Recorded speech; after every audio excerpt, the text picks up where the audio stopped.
माता दी। जय माता दी एक माता रानी देवी गीत है। माता रानी जैसा भी लगेगा आप लोग कमेंट बॉक्स में ज़रूर बताना। माता रानी आप सबके ऊपर अपनी कृपा बनाए रखें, सब लोग सुखी संपन्न रहें। मैं सुनाती हूँ गा के। लाली लाली डोलिया में बैठे दुर्गा मैया हो, श्रृंगरवा कई के ना हो, श्रृंगरवा कई के ना। माई मोरी चली नई हरवा हो, श्रृंगरवा कई के ना। माई मोरी चली नई हरवा हो, श्रृंगरवा कई के ना। हथवा में पहिरे माई लाली पीली चूड़िया हो, मेहंदिया रच के ना हो, मेहंदिया रच के ना। माई मोरी चली नई हरवा हो, मेहंदिया रच के ना।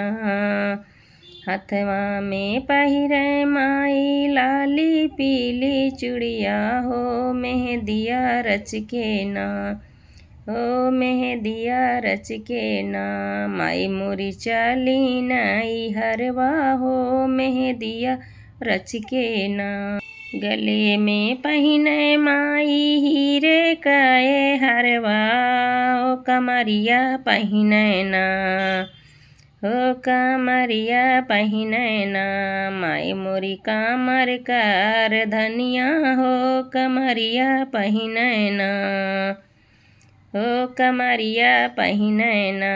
गले में पहिने माई हीरे काए हरवा हो, कमरिया पहिने ना।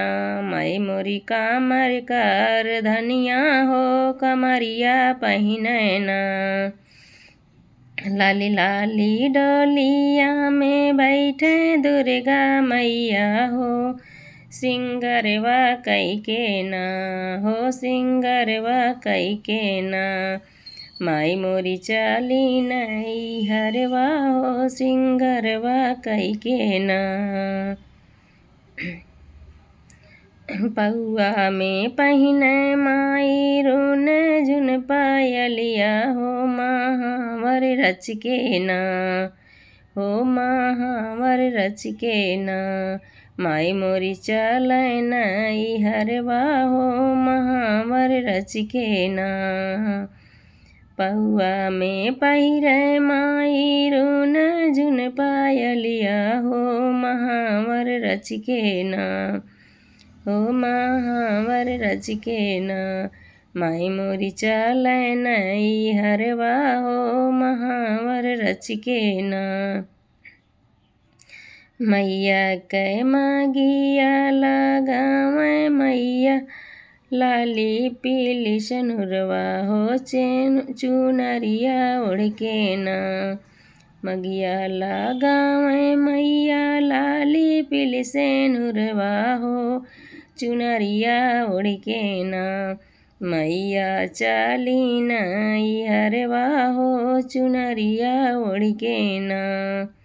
मैया चलै नई हरवा हो, चुनरिया ओढ़ के ना।